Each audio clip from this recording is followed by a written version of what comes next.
Bonjour à toutes et à tous qui venez de nous retrouver. Donc, quelques petites consignes avant de démarrer le webinaire.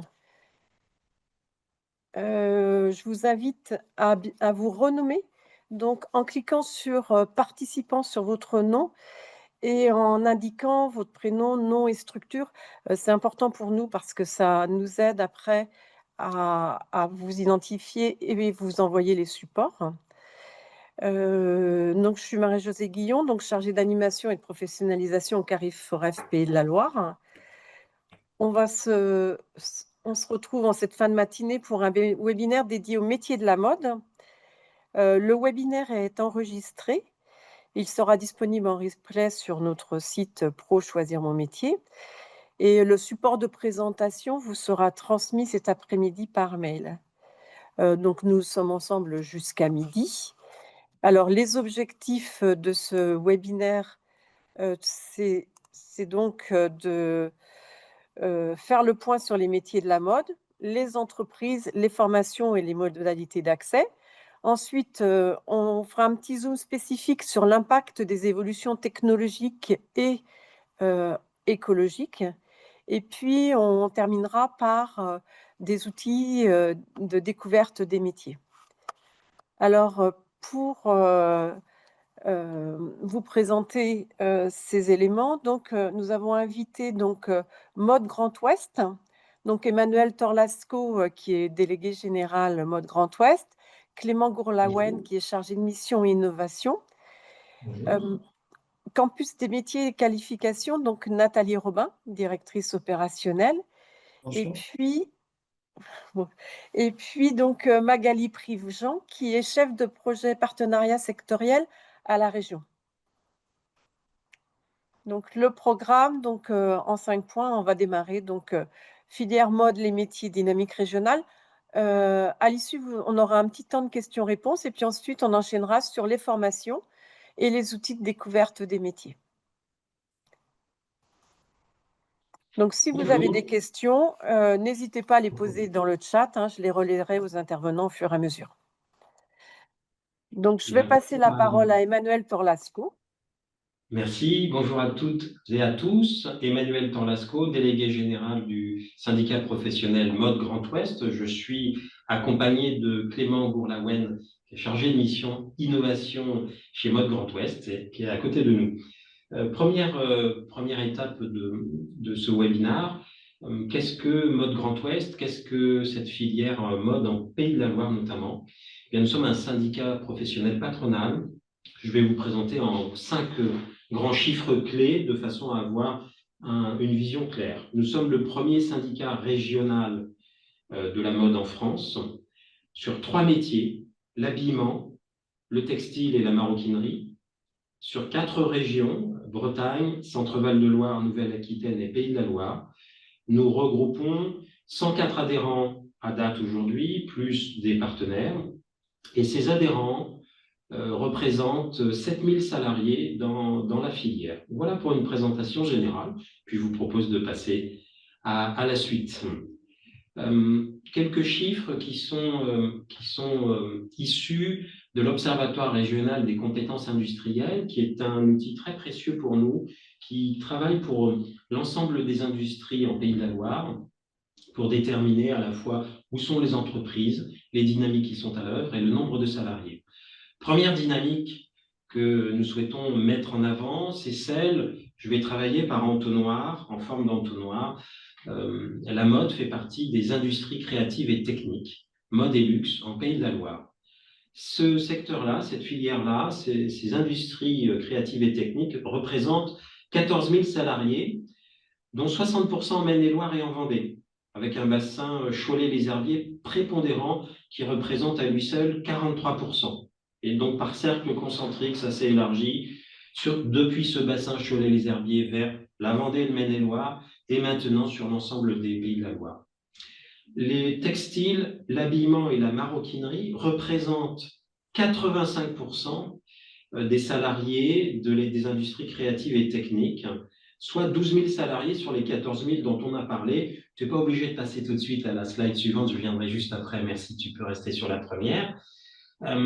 Un chiffre important qui peut être noté, notamment parce que vous allez être auprès de publics qui se posent des questions, la part des salariés employés dans notre secteur est presque 2 fois plus importante en Pays de la Loire que la moyenne en France. Ça, c'est un point important parce que vous n'allez pas retrouver cette dynamique dans les autres régions.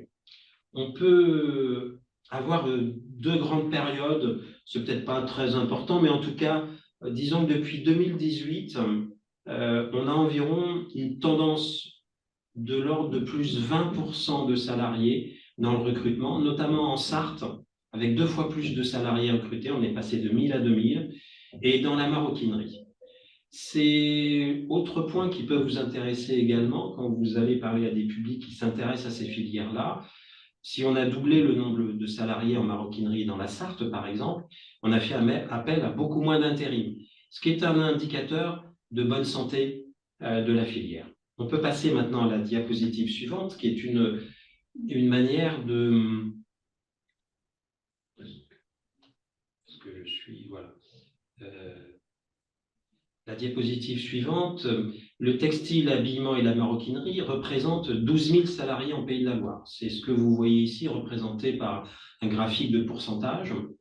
On peut constater un renforcement très fort de l'emploi en maroquinerie et cuir, quasiment 2,5 entre 2008 et 2025 pour arriver à 6 000 salariés. Vous voyez donc la tendance maroquinerie, c'est la courbe orange tout en bas. On est passé de 17 à 43% de salariés entre 2008 et 2025, donc une forte progression. Une relative stabilité dans le textile, c'est la courbe bleue. On est passé de 24 à 22%, donc plus ou moins 6 000 salariés entre 2008 et 2025. Une relative stabilité dans le textile, c'est ce que je viens de dire, excusez-moi, 3 000 salariés en 2025, je me suis mélangé les pinceaux. Une légère baisse dans l'habillement en termes de pourcentage pour arriver à 2 700 salariés en 2025. Pour quelles raisons? Essentiellement, on peut s'accorder pour expliquer ces chiffres par l'histoire. D'abord, l'Ouest est un bassin de production historique en habillement chaussures. Les évolutions économiques, la crise de la chaussure et la délocalisation de sa production fin du XXe siècle, et des filières qui se sont de plus en plus industrialisées avec des process et des machines, notamment dans l'habillement, qui ont évolué en faisant monter en compétence des salariés pour s'adapter au marché. Voilà. Après 2008, l'industrie de la mode s'est positionnée de plus en plus sur le marché du luxe, ce qui peut expliquer dans l'habillement la baisse du nombre de salariés, tout simplement parce qu'il y a plus de process industriels et moins de métiers dont on pourrait dire qu'ils étaient productivistes. On peut passer à la diapositive suivante, qui concerne les dynamiques de salariés par commune et principale activité en 2025. Je rappelle les chiffres. En Pays de la Loire, le textile, l'habillement et la maroquinerie représentent 12 000 salariés en Pays de la Loire. La maroquinerie, c'est 6 000 salariés, essentiellement sur un axe Vendée, Maine-et-Loire, Sarthe. Vous voyez dans la première représentation orange, effectivement, maroquinerie et cuir, on a un axe qui est remontant depuis la Vendée, le Maine-et-Loire et aujourd'hui en Sarthe, qui est un des plus gros développements de la maroquinerie, puisqu'on est passé de 1000 à 2000 salariés depuis 2008. Concernant le textile, c'est les Pays de la Loire en bleu, 3000 salariés, essentiellement sur un axe Cholet, ouest de la Loire-Atlantique, avec une dynamique Laval, nord de la Sarthe qui se crée. Donc, c'est une dynamique moins linéaire, mais un développement sur ces 2 axes-là qui est relativement important. Vous voyez le nombre d'établissements à chaque fois. Concernant l'habillement, 2700 salariés avec une très forte centralité, les Herbiers, Cholet, Vendée, Maine-et-Loire, et après un développement qui se fait en nord de la région, Mayenne et Sarthe, plus diffus. Voilà pour ces grands points, ces dynamiques qui sont à l'œuvre sur nos territoires. Merci Emmanuel. Voilà. Je prends la suite. Bonjour, je suis Nathalie Robin, directrice opérationnelle du campus des métiers et des qualifications industrie créative de la mode et du luxe en Pays de la Loire. Le campus des métiers et des qualifications industrie créative de la mode et du luxe est coporté par le rectorat et la région sur le territoire des Pays de la Loire. Et donc, je vais vous présenter de manière rapide parce que, comme Emmanuel, vous l'avez senti, on pourrait passer les uns et les autres des heures à parler des différents métiers. Je vais vous faire un panorama plutôt synthétique des métiers de la mode et surtout, en fait, vous faire un point sur les métiers qui sont en tension sur les territoires présentés par Emmanuel. Alors, en préambule, il nous semblait important de vous rappeler que l'industrie de la mode en Pays de la Loire, c'est vraiment des entreprises qui allient un process industriel avec des savoir-faire manuels d'excellence. Ça veut dire quoi? Ça veut dire qu'on a besoin d'avoir des personnels qui, avec des profils très variés, mais qui vont avoir une dextérité, une minutie, une rigueur sur leur poste qu'ils vont occuper. Sur la confection, donc habillement, textile, on va plutôt retrouver des couturiers et des couturières. Et ce sont là où effectivement aujourd'hui les façonniers, donc façonnier, c'est le terme dans la mode pour les sous-traitants, donc des grandes maisons de luxe françaises. Ce sont effectivement chez les façonniers des postes de couturiers, couturières qui sont à pourvoir avec en général, 80% des équipes d'une entreprise sont constituées de ces métiers-là, couturiers, couturières, sur la production. Sur la maroquinerie, on a le même besoin en métier, avec des savoirs manuels très importants, ce qui sont les métiers de maroquinier, maroquinière, donc, ou piqueur, préparateur. Selon les entreprises, les termes vont être différents. Néanmoins, c'est le même travail du cuir, faire qu'une peau devienne un sac, par exemple, et c'est ce qui est demandé par les maroquiniers. En commun à ces deux types de métiers en tension, je vous l'ai déjà évoqué, donc minutie, dextérité, rigueur, qui sont les compétences essentielles, et puis surtout une appétence pour le travail de la matière souple. On se retrouve avec des matières qui peuvent être qui sont de très haute qualité, qui nécessitent une précision. Et donc, si on a quelques difficultés à travailler ces matières délicates, bien ça va être compliqué. On peut passer, si tu veux, à la diapo suivante. On a sur les métiers de la mode également des innovations. Là, je viens de vous parler de métiers au savoir-faire manuel, mais on a toute une autre palette de métiers qui irrigue aujourd'hui les entreprises du territoire et qui sont tournés autour d'innovation, de l'innovation et de la transition écologique. Ce qui veut dire qu'on forme et recrute des personnes aujourd'hui en charge de la RSE, avec des profils tels que les A, ingénieurs RSE, BUT, responsables ressources humaines, qui montent en compétences et qui vont apporter des innovations ou de la transition écologique au sein des entreprises. C'est aujourd'hui une filière sur le territoire, particulièrement des Pays de la Loire, qui met en place des innovations importantes avec l'intégration du numérique, avec la mise en place de labels, une traçabilité tout à l'heure on parlait de matière souple, et bien du rouleau de tissu jusqu'au produit fini, voilà, on a une traçabilité possible qui est mise en place. Et puis l'IA qui commence en fait dans nos entreprises également à irriguer les productions et les différents services. Sur la transition écologique, on a effectivement donc tout un panel de diagnostics qui sont mis en place, des recyclages, des tris. Nos entreprises du territoire, très souvent, ont un label GOAT, par exemple, qui leur impose de suivre de manière précise cette transition écologique. Et puis, on a une spécificité sur les Pays de la Loire. Je pense que Clément pourra rebondir s'il le souhaite. on a effectivement cette recherche du recyclage. Qu'est-ce qu'on fait aujourd'hui du recyclage? On a une filière aujourd'hui qui est en train de se structurer sur cette thématique. Et donc, c'est effectivement un sujet d'avenir également dans les métiers de la mode. Merci pour ce premier éclairage sur les métiers. Clément, vous êtes chargé d'innovation à Mode Grand Ouest. Pouvez-vous nous éclairer justement sur les dynamiques régionales avec Emmanuel? Est-ce que vous pouvez nous apporter un éclairage à deux voix? Bien sûr.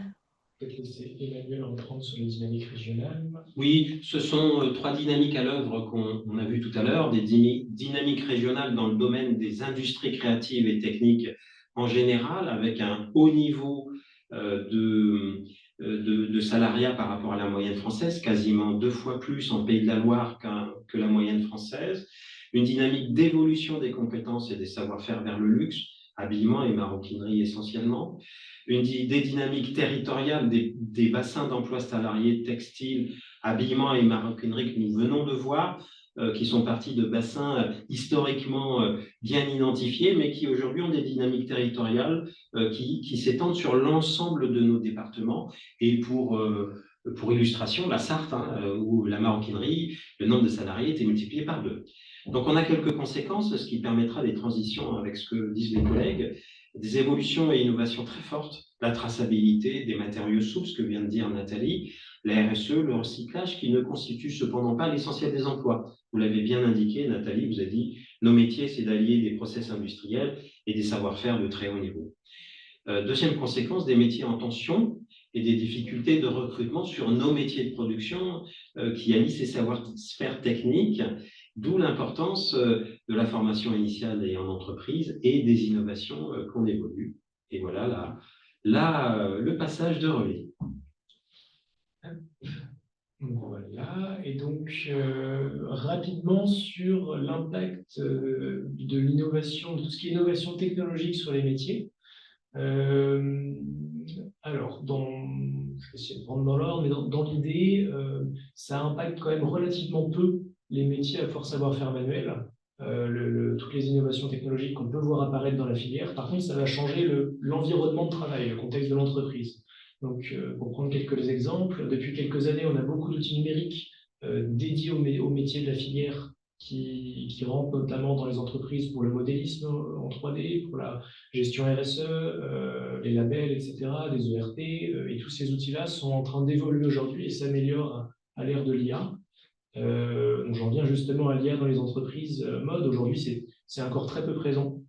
On est plutôt sur des industriels, que ce soit textile, habillement, maroquinerie, chaussures, qui explorent les possibilités aujourd'hui, mais ça n'impacte à date pas les métiers de production. Et a priori, ça ne les impactera pas, hormis peut-être une phase de collecte de données au poste de travail, etc. Enfin, ça ne change pas le métier, si vous voulez. Par contre, ça peut changer l'entreprise dans sa façon de gérer sa communication, de concevoir des produits, dans la traçabilité, dans tout ce qui est aide logistique. Voilà.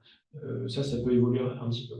Et puis, tout ce qui est robotique et automatisation, ce sont des choses qui sont très peu présentes dans la filière mode de manière générale, qui sont difficiles à mettre en œuvre du fait des typologies de matières qu'on utilise, qui sont des matériaux souples, contrairement à d'autres industries. Par contre, voilà, dans la maroquinerie, ça se développe un peu plus. On a des postes de travail un peu plus automatisés. On a aussi des séries plus longues en maroquinerie, contrairement à la majorité des entreprises d'habillement, par exemple. Donc une automatisation qui se développe un petit peu. Et puis aujourd'hui, le cœur des innovations qui vont directement concerner les métiers en tension, donc les métiers de piquage, de couturière, etc., c'est principalement tout ce qui va tourner autour du poste de travail, de l'ergonomie, du bien-être, de la réduction des risques de TMS. Voilà, donc là, on voit effectivement pas mal d'innovations matérielles, notamment, et organisationnelles aussi. Et tout ça, c'est relié à des enjeux d'attractivité du secteur aussi. Voilà. Et alors, concernant l'évolution, l'impact de l'écologique, de la transition écologique, Ouais, ça vient juste après. oui, vous avez des éléments, je crois, Ouais, là-dessus. je veux bien la slide suivante. Super, voilà. Donc, impact sur les métiers de la partie transition cette fois. Donc, je vais relier ça à des données régionales, mais donc ça c'est le rapport du GIEC régional en introduction, mais en Pays de la Loire, la température moyenne a déjà augmenté de 1,6 degré en 60 ans, et d'ici la fin du siècle, les températures vont continuer d'augmenter. Entre 1 et 4 degrés, au 4 degrés, c'est plutôt au rythme actuel. Ça pourrait aller plus. Et donc, voilà, c'est pas juste pour le dire comme ça va avoir des conséquences réelles sur les métiers, sur le fonctionnement, sur le travail dans l'atelier, peut-être sur les horaires aussi. C'est à l'horizon du siècle, il y a le temps quand même, mais ça s'accélère. On voit déjà des pénuries d'énergie, d'eau, enfin, voilà, des entreprises sont dès aujourd'hui impactées. Et donc, une hausse des prix des matières premières est de toute façon à prévoir au niveau mondial. Et en plus de ça, certains process qui sont aujourd'hui très consommateurs d'eau et d'énergie risquent d'être affectés. Alors, c'est des process qui sont assez peu présents dans la région et de manière générale assez peu présents en France et en Europe. Mais ça va impliquer les matières qu'on utilise dans nos ateliers en région.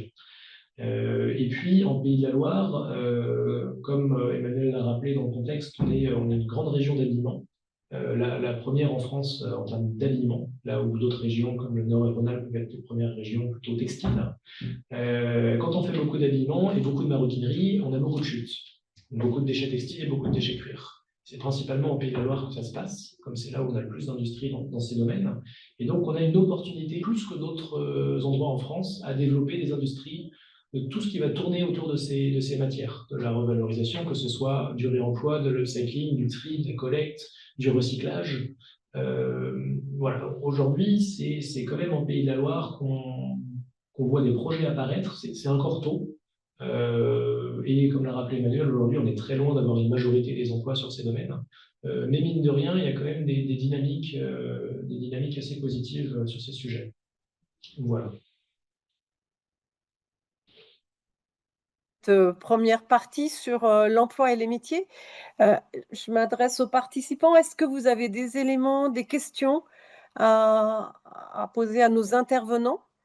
Alors, n'hésitez pas à allumer votre caméra si c'est le cas, parce qu'on n'est pas nombreux, donc n'hésitez pas. Est-ce qu'il y a des éléments ou des questions sur le côté filière, emploi et métier avant qu'on passe à la formation? C'est la première question qui est toujours la plus difficile, donc passez à la deuxième directement.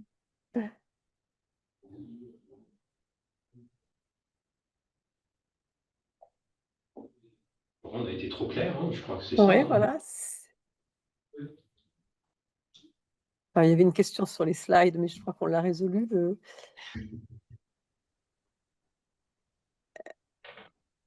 Alors, oui. Bon, bonjour, est-ce que la caméra devrait, voilà. Voilà, bonjour. Je me posais la question, est-ce qu'il existe alors, je ne sais pas si le terme est bon, mais comme un annuaire ou un site où éventuellement toutes les entreprises liées au textile, à la maroquinerie sont répertoriées pour faciliter aussi les recherches par rapport aux personnes qui sont intéressées par ce type d'emploi. Bah, je vais peut-être laisser Magali Prigent répondre à la question. Ou Oui. Emmanuel Tanlasco, vous pouvez aussi compléter. Magali, je peux peut-être présenter l'outil que vous proposiez de présenter. Oui. On va le faire maintenant. On va le faire maintenant. Voilà. Bonjour à tous, donc moi, Magali Prigent, donc je suis de la région Pays de la Loire et chef de projet partenariat sectoriel emploi, formation, orientation pour le secteur de l'interindustrie des mobilités.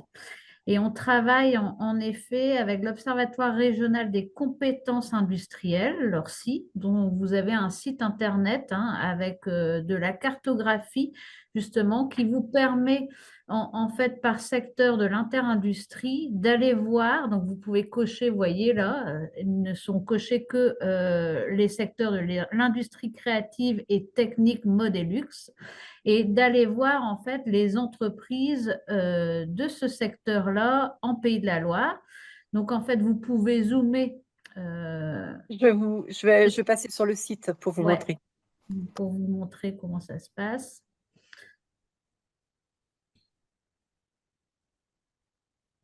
Donc là, vous êtes sur le site. Et donc, Donc voilà, on ne on prend. a choisi. Il faut que tu ailles sur le petit, le petit, voilà, ici, et voilà, tu décoches Ouais. décoches Oui, il faut tout tout avec décocher. le blanc, et tu viens Ouais. cocher, voilà, industrie créative, voilà. Donc si on zoome là, et qu'on prend, voilà, par exemple, une entreprise, enfin, vas-y, voilà. On peut cliquer sur une entreprise. Vous avez la fiche en fait de l'établissement. Donc, vous avez sa raison sociale, la dénomination. Si elle appartient à un groupe, donc vous avez le nom du groupe, donc sa commune, son adresse, et vous avez le nombre d'effectifs.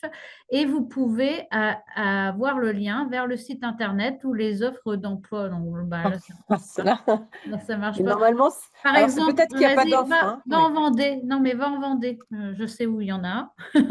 Va en Vendée, zoom et prends, alors, au nord de La Roche-sur-Yon, par exemple, tu prends, non, décale sur l'ouest. Voilà, celui qui est en haut à gauche en Vendée. Tu peux prendre celui-là. Louis Vuitton, donc. Non, non, c'était pas celui-là. On va voir. Mais bon, c'était pas celui-là, mais c'est rien. Ah, Euh, alors, ben, je peux en reprendre un autre. Hein. en- Alors, euh, tu prends celui qui est en Vendée, presque à la frontière entre la Vendée et puis la. Voilà, ici. Donc là, vous pouvez avoir. Voilà. Donc là, c'est les ateliers grandissent et vous avez en fait tous les offres d'emploi des centres, les ateliers grandissent en fonction donc de leur localisation. Et là, vous pouvez voir, voilà, en Mayenne, par exemple, il y a des offres d'emploi. Enfin, voilà. Euh, et là, tu es passé voilà, sur leur partie formation et leur partie site internet. Voilà, et vous avez tout le site internet, vous pouvez voir vraiment euh, sur quelle formation ils sont, quel type voilà, de métier ils ont.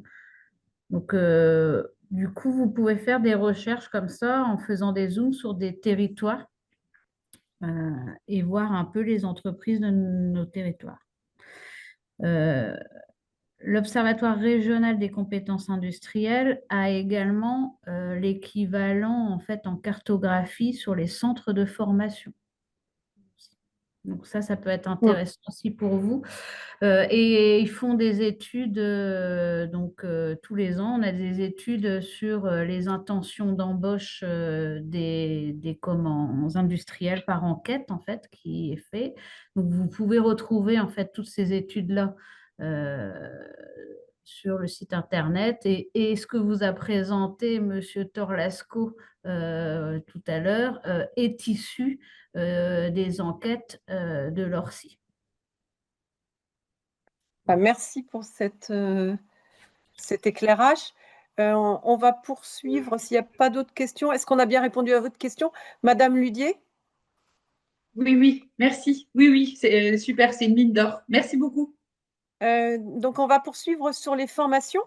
Donc, je vais repasser la parole à Nathalie Robin, donc, en tant que directrice opérationnelle du campus des métiers et des qualifications. Je rouvre mon micro, je l'avais fermé. Donc, sur les formations, donc si tu peux passer sur la diaporama suivante, on a sur l'ensemble des Pays de la Loire une cartographie qui a été réalisée sur les lieux de formation.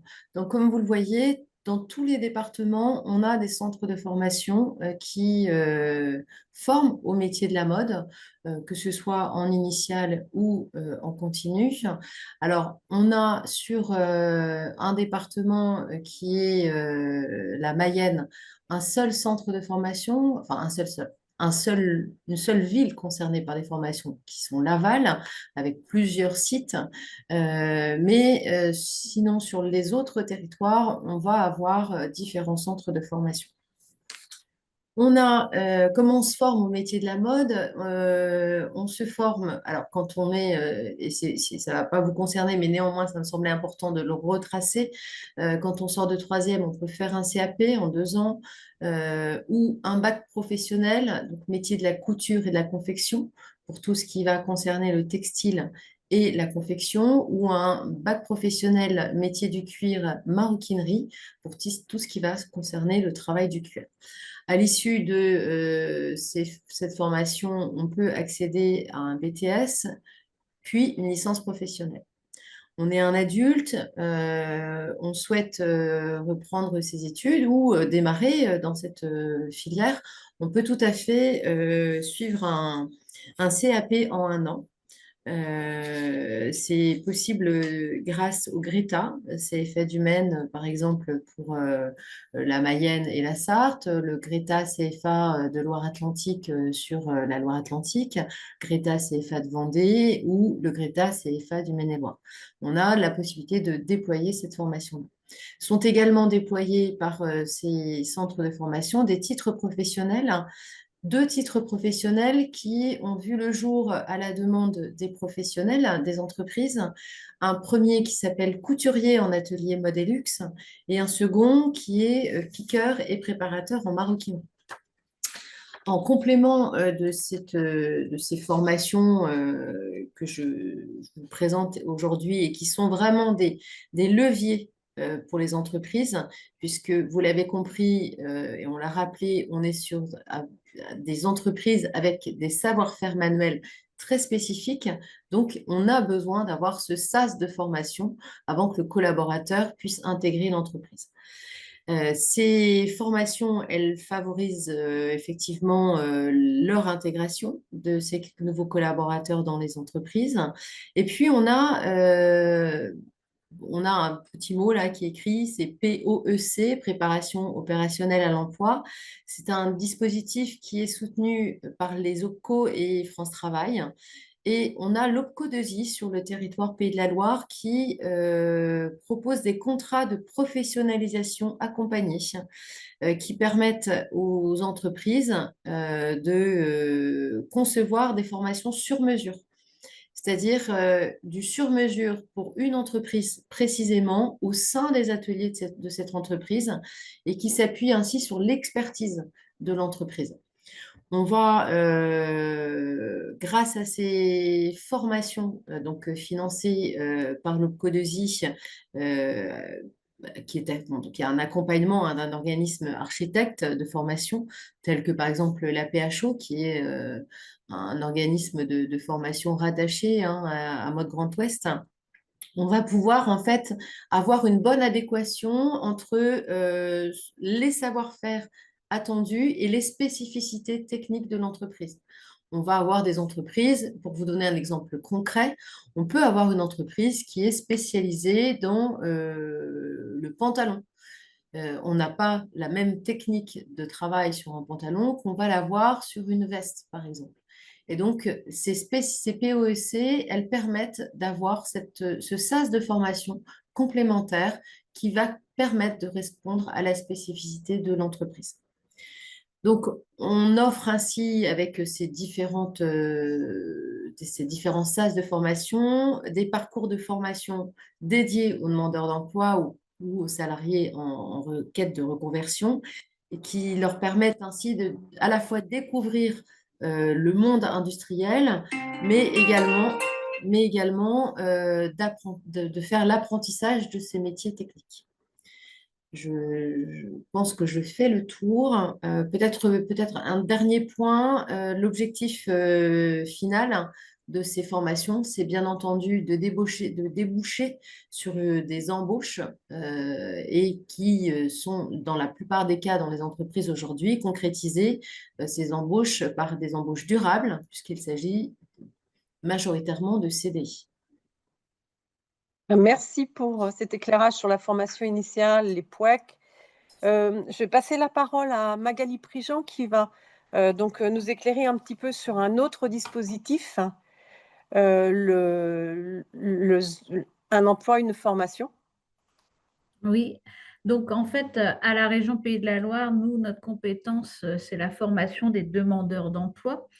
Et notre dispositif Un emploi égale une formation permet cela. Alors, dans ce dispositif-là, on a de la formation passerelle, donc passerelle au métier de la couture, par exemple. L'objectif des formations Un emploi, une compétence passerelle, c'est de donner de la visibilité et de l'attractivité à un secteur donné. Donc là, on a de la passerelle sur la couture, à un secteur qui recrute et pour justement faciliter l'accès à un public éloigné de l'emploi, leur permettre de découvrir les différents métiers de ce secteur d'activité, donc les métiers de la maroquinerie, les métiers de la couture, les métiers de la sellerie, et du coup les sécuriser dans leur choix vers un métier avant de rentrer en formation certifiante, qualifiante, et vraiment aussi de valider leur projet professionnel en amont. Cette formation passerelle, c'est une formation qui est courte, mais qui permet en fait aux demandeurs d'emploi de voir vraiment différents métiers, de s'assurer en fait sur leur orientation et d'aller voir aussi comment ça fonctionne en entreprise pour vraiment choisir leur formation. Voilà. Donc, cette année, on a fait 21, on a formé 21 stagiaires sur une passerelle métier de la couture.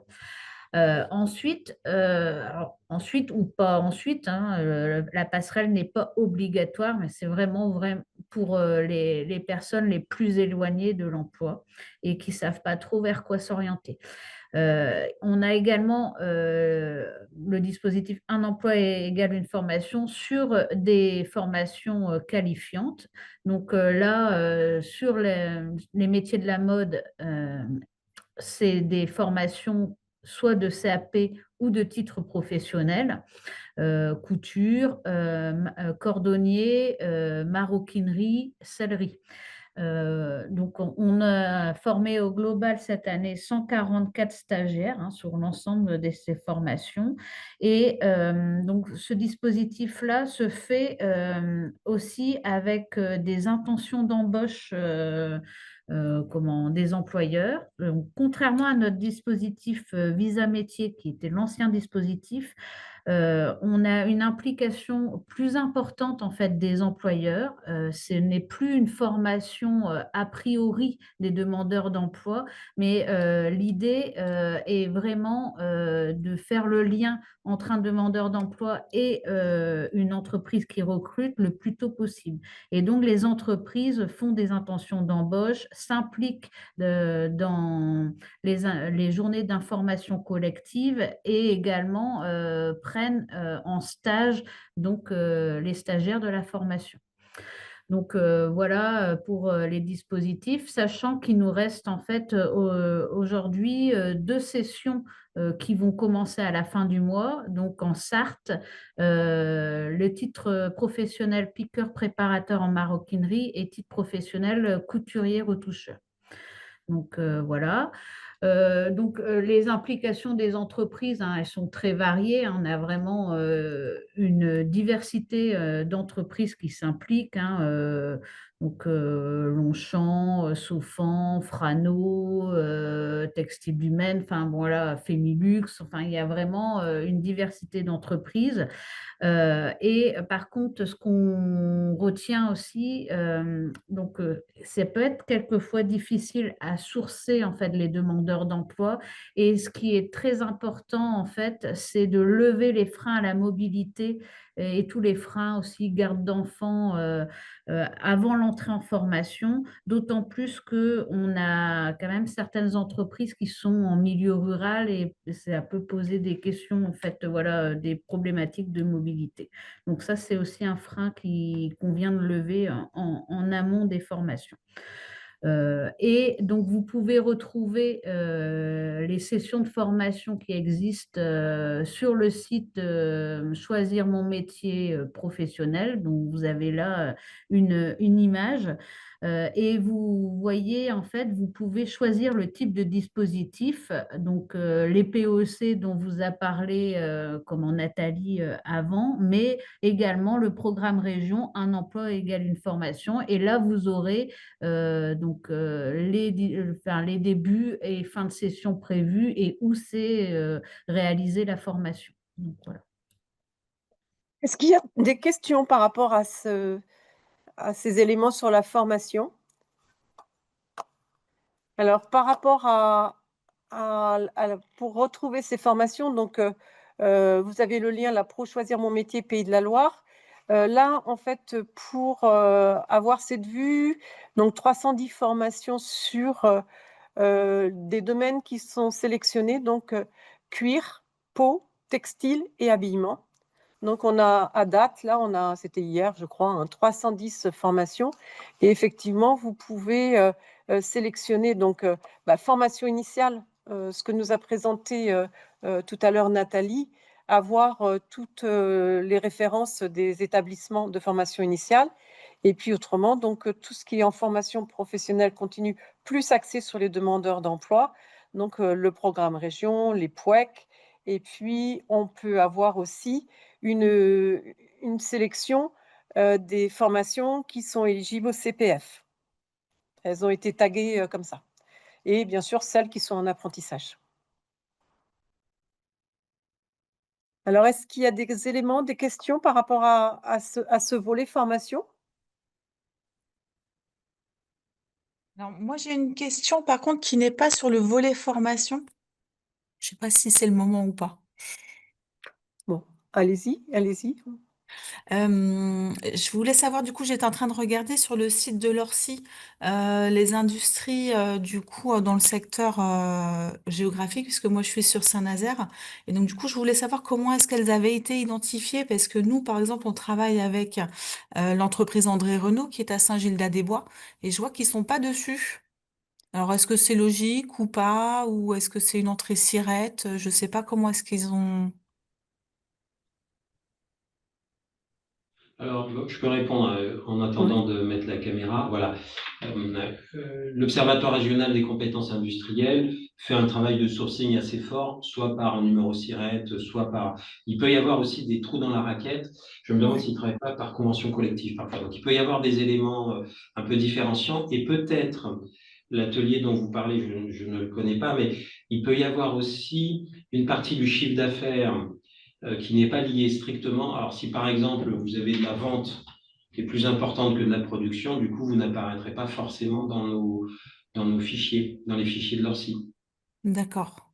Les boutiques de vente, c'est pas Alors, c'est pas de la vente, hein. Ils fabriquent des matelas, en fait. Ok. Alors, le matelas, est-ce que ça rentre dans les industries créatives? Ouais, Ça, c'est si. peut-être une autre histoire. C'est pas sûr. Ouais. Ils peuvent rentrer dans un autre domaine industriel. Et voilà, la précision que vous avez apportée est importante. On n'est pas dans l'industrie créative ou dans le textile, habillement. Le textile, ça va être la production de tissus. Là, le matelas, c'est quelqu'un qui va utiliser des tissus pour faire un produit qui est ni habillement ni maroquinerie, en quelque sorte. Donc, Mm. ça me paraît assez logique qu'il ne soit pas dedans. D'accord. Mais du coup, comme nous, le référentiel pour du coup le bac pro couture a évolué, en fait, on est plus Ouais, aussi tourné vers l'industrie. Et donc, du coup, on bien essaye sûr. d'élargir, en fait. Bien Euh, sûr. Donc, alors, si on peut passer à côté de. Alors, ok. ça ne sera pas notre cœur de cible, mais il peut être répertorié dans d'autres domaines industriels qu'on n'a pas présentés là, puisque Mm. l'ORCI regroupe 26 filières industrielles. D'accord, ok. Alors, vous pouvez peut-être me noter dans le chat le nom de l'entreprise avec laquelle vous travaillez. Et puis, je peux me rapprocher de l'ORCI pour leur poser la question, si vous voulez. On va poursuivre sur les ressources et outils de découverte des métiers. Donc, je repasse la parole à Nathalie Robin. Rebonjour. Donc, en fait, le campus des métiers des qualifications industrie de la mode et du luxe, on a deux axes stratégiques importants. Le premier sur l'attractivité des métiers et des formations, le second sur l'adéquation des formations aux besoins des entreprises. Donc, on a mis en place différents outils pour faire découvrir ces métiers. Il y a un premier, c'est Sur de très nombreux salons multisectoriels, vous allez désormais retrouver des espaces mode.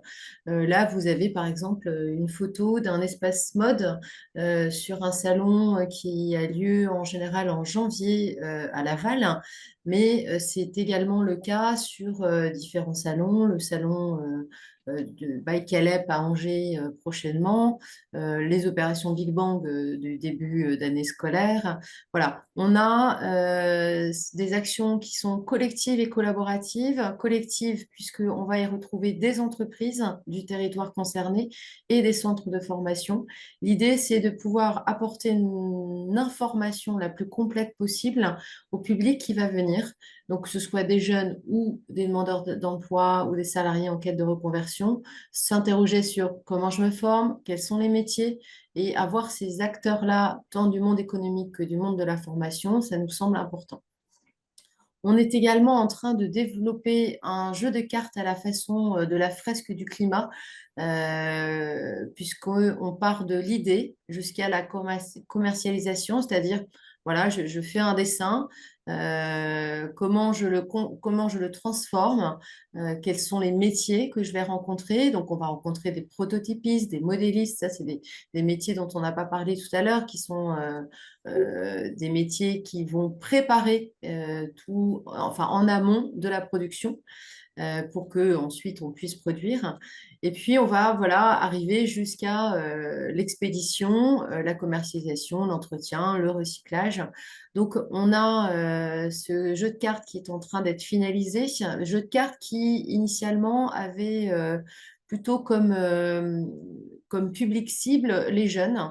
Et puis finalement, on s'aperçoit en échangeant avec d'autres publics que c'est cette fresque de la production des industries de la mode en Pays de la Loire, elle pourrait être en fait tout à fait être utilisée avec du public adulte. Donc je ne manquerai pas lorsqu'il sera terminé et prêt de solliciter les personnes qui seraient intéressées pour voilà, faire ce jeu de cartes de présentation des métiers, sachant qu'il y aura forcément des périodes de test. Donc, à bon entendeur, je suis toute oui. Voilà. On a également un autre outil qu'on a mis en place qui est une mallette pédagogique. Mallette pédagogique, vous voyez sur la droite, qui est en bois avec le logo du campus.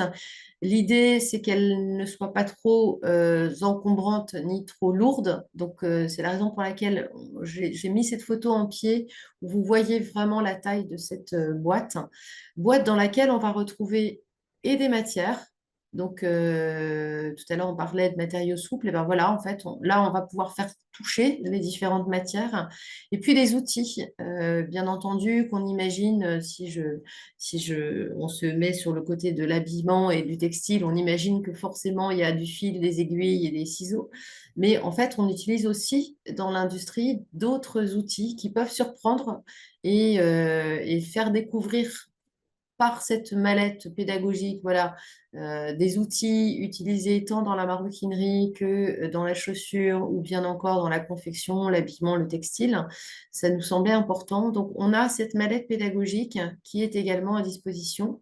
Mallette pédagogique qui a déjà été testée, qui nécessite quelques petits aménagements, mais qui peut être disponible pour toute structure qui souhaiterait voilà, l'emprunter pour une présentation.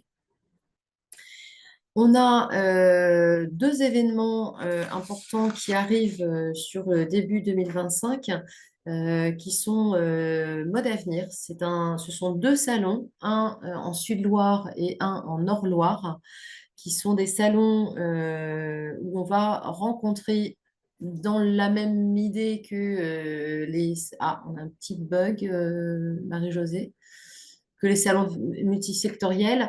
Là, on est sur un salon vraiment qui nous est dédié. On n'aura que des entreprises du territoire des Pays de la Loire et que des entreprises et que des centres de formation des Pays de la Loire. Donc, un qui a lieu le 5 février 2026 à Cholet, de 9h à 17h. Il y a la possibilité de s'inscrire en amont. en scannant le petit QR code que vous voyez sur la fiche qui est apparu. Le 5 mars de 9 heures à 17 heures au Mans, sur donc cet événement en Nord-Loire. Deux événements, Nord-Loire-Sud-Loire. Pour vous donner par exemple quelques noms d'entreprises qui seront présents, sur Cholet, on a des façonniers qui seront présents, tels qu'Aspolo, mais on va avoir aussi des marques telles que Longchamp, Louis Vuitton. Et puis on a sur le Nord-Loire, oui tout à fait, des entreprises telles que Femilux, Magali, tu en as parlé tout à l'heure, ou bien d'autres entreprises telles que les ateliers Grandis qui seront également présents. Aux côtés, bien entendu, toujours des centres de formation. Donc là, c'est vraiment une journée qui est ouverte à tout public. Les inscriptions, c'est préconisé. Je précise que ce n'est pas obligatoire. Ça me permet juste, moi, de permettre de suivre la jauge du visitorat et de fermer, s'il était nécessaire, quelques créneaux, de façon à assurer toujours la sécurité de cet événement. Je vois dans le chat, monsieur, c'est Mélissa, comment faire pour l'emprunter. J'imagine qu'il s'agit de la boîte ou du jeu. Eh bien, en fait, pour l'emprunter, il suffit juste de prendre contact avec le campus et puis on voit comment on peut s'organiser. À terme, que ce soit le jeu de cartes ou la boîte, il est prévu d'avoir plusieurs exemplaires sur chaque territoire des Pays de la Loire. Le lycée Inlex, dont vous faites partie, est par exemple membre du campus. Donc, on pourrait imaginer que sur la Loire-Atlantique, vous soyez dépositaire de cette boîte pédagogique et de ce jeu de cartes, que vous puissiez bien entendu l'utiliser, mais que vous puissiez également le prêter aux établissements du territoire nazérien qui en feraient la demande, par exemple. Voilà. J'espère que j'ai répondu à votre question. J'ai affiché vos coordonnées. Oui. Voilà. On va poursuivre. Est-ce qu'il y a d'autres questions par rapport à ces outils de découverte des métiers? Du coup, je voulais bien savoir, donc ça veut dire qu'au campus, ils sont disponibles où géographiquement? Parce que du coup, s'il n'y a Alors, qu'un seul exemplaire. géographiquement, le campus, c'est hors les murs. Néanmoins, il me faut un bureau physique qui est à Cholet aujourd'hui.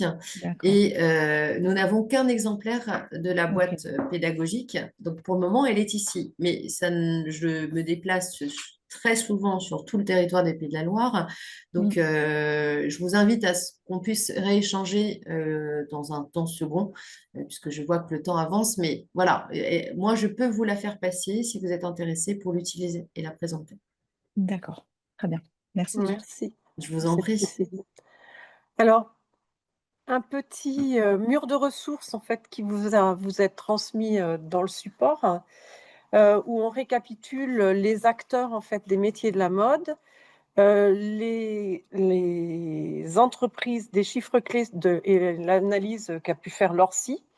Vous avez aussi les offres d'emploi France Travail sur les domaines donc textile, cuir et habillement.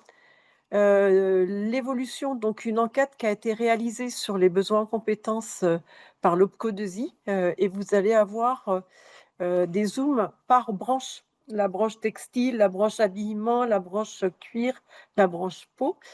Ensuite, vous avez des fiches métiers. Vous pouvez aller plus loin pour découvrir les fiches métiers et les outils de découverte des métiers. Là, on ne le voit pas sur le Padlet, mais je vais l'ouvrir par le lien. Vous avez l'affiche que vient de présenter Nathalie sur Mode Avenir, et vous avez le lien pour s'inscrire, en fait. Vous aurez le lien pour s'inscrire à Mode Avenir ou pour positionner des publics dessus.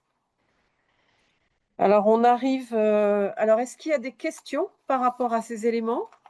J'ai juste, moi, la réponse à la question par rapport à André Renault sur la fabrication de matelas, sur leur site. Ils sont dans Merci. la branche ameublement. Oui, c'est ça. Voilà. Donc, Ouais. mais ils sont bien intégrés, mais pas dans tout ce qui est mode, en fait, sur l'ameublement. Mais c'est vrai que Madame Bourval notait qu'effectivement, avec le nouveau référentiel, et c'était la volonté des professionnels, on a un référentiel qui effectivement est plus large et qui permet effectivement d'avoir ce type de partenaire pour les centres de formation. On a également la même chose sur d'autres territoires avec d'autres entreprises qui ne sont pas des entreprises tournées mode, mais qui utilisent les mêmes compétences de l'assemblage et parfois des assemblages techniques. Alors Merci. peut-être que Mode Grand Ouest, vous aviez aussi, au-delà de l'outil Orsi, un autre outil de cartographie des entreprises. Est-ce que vous avez quelque chose de votre côté? Alors, oui, on a des outils qui sont un peu anciens sur notre site internet. On a la cartographie de nos adhérents qu'on est en train de mettre à jour parce qu'on a envie de faire évoluer un certain nombre de manières de faire. Mais cette cartographie existe déjà. Ce sont nos adhérents sur nos territoires, sur les 4 régions dont je parlais, en partant de Cercle Concentré qui est sur le territoire historique, Cholet, Mauges, Vendée, Maine-et-Loire, et puis maintenant Mayenne, Maine-et-Loire, Mayenne et Sarthe, hein, sans problème. D'accord. Merci. Donc, on retrouvera ces éléments-là. Dans le Padlet, dans la rubrique Entreprise, vous avez un lien vers le site de Mode Grand Ouest. Il est 11h59, donc nous allons arriver au terme de ce webinaire. Donc, le support vous sera remis par mail, hein, accompagné d'un questionnaire de satisfaction. Et il sera disponible en replay sur le site Pro Choisir mon métier. Donc, un grand merci à nos intervenants, hein, Magali, Nathalie, Emmanuel et Clément. Et à noter pour vous, auditeurs, le prochain webinaire métier donc, se déroulera le 11 décembre de 11h à 12h et nous traiterons des métiers du maritime et du nautisme. Alors, un champ assez vaste, donc on zoomera plus spécifiquement sur le nautisme et sur la pêche. Merci à tous. Alors, je vois qu'il y a une petite question. Alors, non, est-ce qu'il y a une nouvelle question?